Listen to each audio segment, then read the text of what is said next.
The reason you fear exposing the attack thoughts, even though intellectually you're aware they're not yours, you're aware they seem to be the cause of suffering and distress,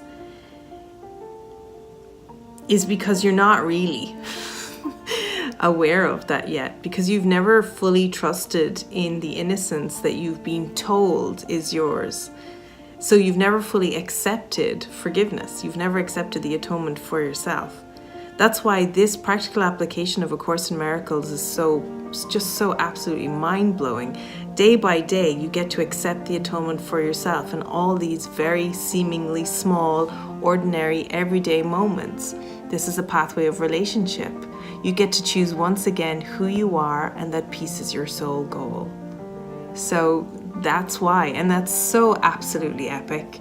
It really is, because everybody makes awakening into this major thing that will happen in the future. When they're ready, they'll become enlightened, as if people become enlightened.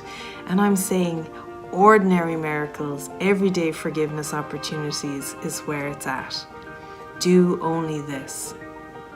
Look at the world you're seeing. Watch the push away from this sense of other and this bopping off another, and come back, step back with the spirit and look at the perceptual world that's coming from the attack thoughts in the mind. Now, yes, you experience this as subjective. You think it's personally your fault, which is, again, the reason you're reluctant to expose those thoughts, because what if they're kind of my fault? You know, because of your joining in them, because of your shame about them and hiding of them, and because in some ways you think, yeah, well, they were a bit unfair to me just there. They raised their voice, they looked angry, so it's okay that I have this response. Because you've put it all out on the screen and you're playing a game, a video game, where you're the victim and they're the victimizer, or you're the victimizer and they're the victim. And you don't want to let the game go, because if the game collapses, what you're going to discover is actually your own innocence. But what you fear to discover is that it is somehow your fault. And this world of sacrifice that you've been built into, this game of Tetris, fit the fix, on the problem fast, is what you need to continue doing. And so that's addiction. That's what addiction is trying to constantly keep fixing perceived problems in the world in such a way that the problems persist and never get answered. And we're here for the capital A answer, atonement. We're here for the answer that is for everyone and answers and addresses all seeming problems in one go. And that's the fact that you're having an identity crisis.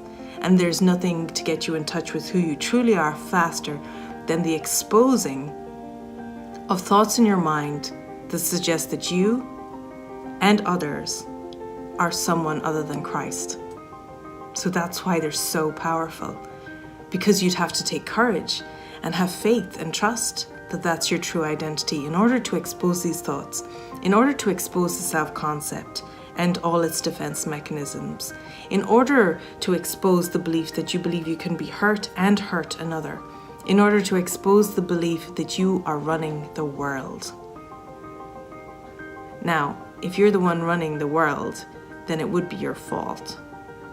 If you're the one watching the world, and it's merely an outpicturing of the thoughts in the mind for which you are responsible for the correction, not for the error, then you can just turn off that projector screen anytime you want. Whip out the film of beliefs, desires, thoughts in the mind, and allow that pristine light, the truth of who you are, to shine through. So again, just to recap, it's the simplicity of the idea that what I'm seeing is happening to me rather than for me that is the most innate response that blocks you from being able to witness to the thoughts, as opposed to be subject to the thoughts or in a drama interacting with them when they now seem to be people outside you speaking these thoughts to you.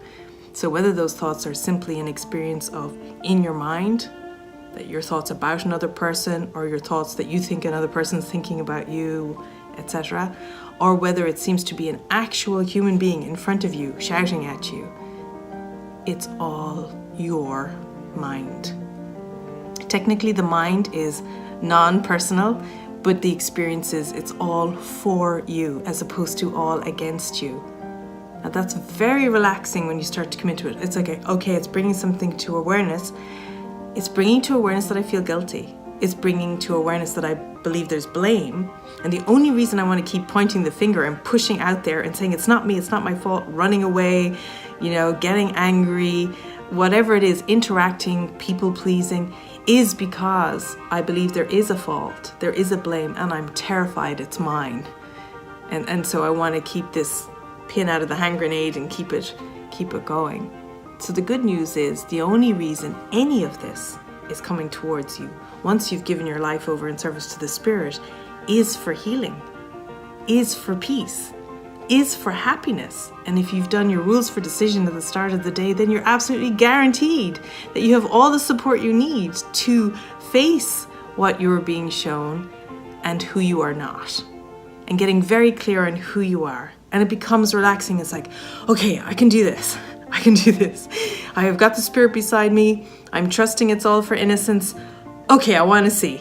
I want to see what I've denied because it's the truth. And every time, just like with Siddhartha, when he thinks those arrows are going to land on him and it's going to be sore, it's like turns into lotus petals.